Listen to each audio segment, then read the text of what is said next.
अब एक चीज़ ज़रूर नोट करें कि अगर आप जू में देखें तो आपको एलिफेंट्स भी दिखेंगे, आपको लायंस भी दिखेंगे, आपको और जानवर भी दिखेंगे। यानी कि इंसान ने जंगल के राजा जिसको हम लायन कहते हैं उसको भी कंट्रोल कर लिया, उसको सर्कस में भेजने के लिए भी ट्रेन कर रहे हैं। लेकिन आप कहीं भी वोल्व्स को सर्कस में या इसमें नहीं देखेंगे, क्योंकि वोल्व को ट्रेन करना भाई लायन से भी ज़्यादा मुश्किल है।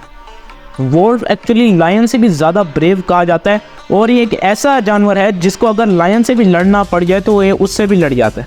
मज़े की बात है कि जब भी वोल्व अपनी फैमिली के साथ कहीं भी जाता है तो एक ख़ास अरेंजमेंट में जाता है, मुख्तलिफ ग्रुप्स बना कर आता है। सबसे आगे वाला ग्रुप उन बूढ़े भेड़ियों का होता है जिनकी लाइफ जो होती है थोड़ी सी बची होती है, और वो खुद ही अपने ग्रुप में आगे आते हैं कि अगर सबसे पहले कोई मसला आया तो हम उनसे लड़ेंगे। और उसके पीछे जो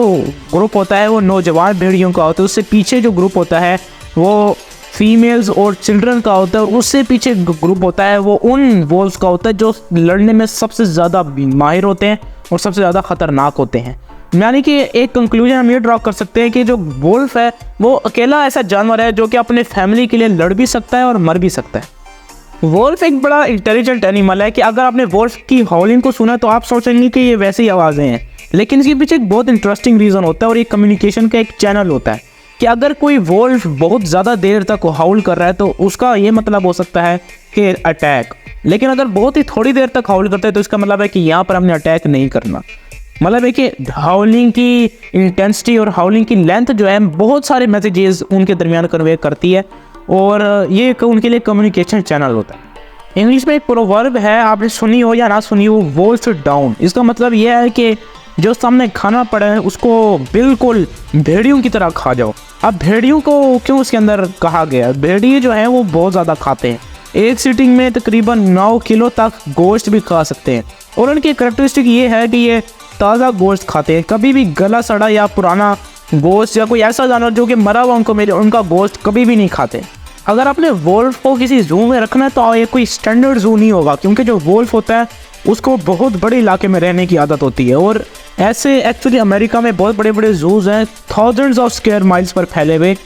बड़े बड़े आप कह सकते हैं फार्म्स कह सकते हैं, बड़े बड़े गार्डन्स कह सकते हैं, क्योंकि ये जू की ज़्यादा रेंज से बाहर हैं, जहाँ पर एक्चुअली वोल्व्स को रखा जाता है या पाला जाता है। और आप माने ना माने वोल्व्स के लिए ये जगह भी बहुत कम है।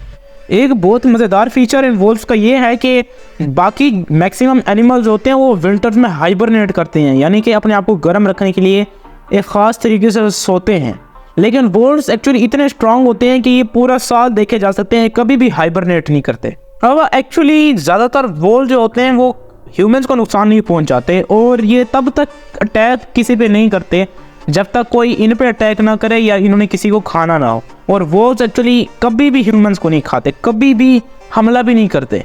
आज तक वोल्व्स के अटैक के सिर्फ 2 ऐसे केसेस देखे गए हैं जिसमें इंसानों की जो है वो डेथ हो गई हो, और वो भी जब अटैक इनके ऊपर किया गया था तो इन्होंने अपने आप को डिफेंड करने के लिए जो अटैक किया उसमें वो लोग मारे गए। अब वोल्व जो होते हैं एक्चुअली अगर आप उनको अपने पास रखते हैं तो उनको समझना बहुत ही मुश्किल है। यानी कि आप कह सकते हैं कि जितना इंसान का IQ है, अगर आप किसी इंसान को अपने घर ले आए और उसको एक पिंजरे में बंद कर दें तो वो स्ट्रेस्ड आउट हो जाएगा, और इसी तरह जो है वोल्व्स भी स्ट्रेस्ड आउट हो जाएंगे और वो स्ट्रेस से ही मर जाएंगे अगर आप उनको पालेंगे भी तो दोस्तों आज हम अपनी वीडियो को यही ख़त्म करते हैं, अगली वीडियो में मिलेंगे, तब तक के लिए बाय।